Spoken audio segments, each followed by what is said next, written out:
Tonight, we want to let you know that we heard your voice and are following up on that landmark settlement from the National Association of Realtors that has the potential to change the home buying landscape.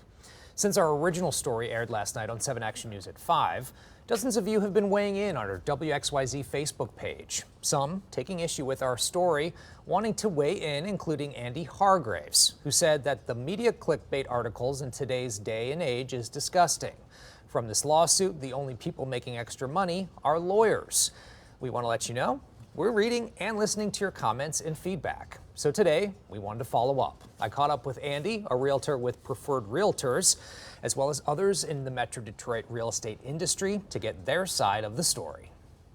I think that the reaction here is that the whole entire industry is going to get blown up and everything is going to change. And in all reality, I feel that very little is actually going to change. Hargraves thinks he knows who will really benefit. They're claiming this is for the consumer, right? And the settlement is for, I believe, in the vicinity of around $418 million, which sounds like a lot. And then you begin to kind of peel the onion back a little bit and you see that attorneys got over $80 million. He says the buying and selling agents will now negotiate separately for their terms of service instead of a straight listing on the MLS, the real estate database used by realtors. I think that that's where the price collusion discussions came in place, that we were price fixing, when it was never the case. Commissions have always been negotiable. One of the things that people said is this should lower the cost of homes. Do you think that'll happen?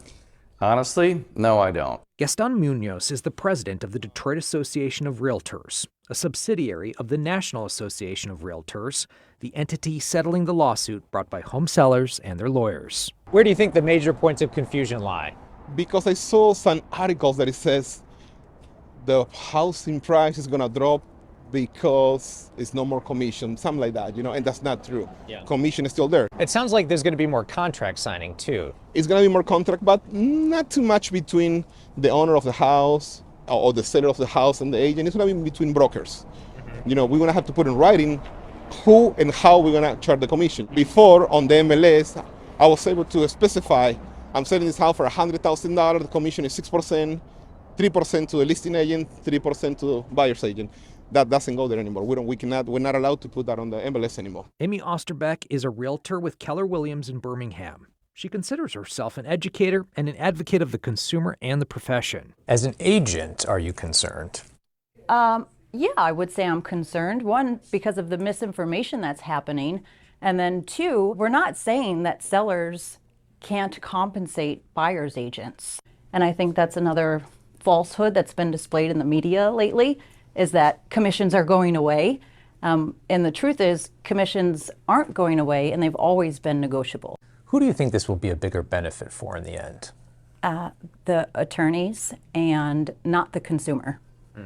It doesn't protect the consumer at all. As you just heard, those in the industry don't really think this will change much, but maybe it will clear up the assumption that sellers automatically pay both agents a standard fee. You better read the fine print, right? Read that fine print. And now you have you always have, but now you really should feel empowered to negotiate. Negotiate that 6%. Negotiate. There you go.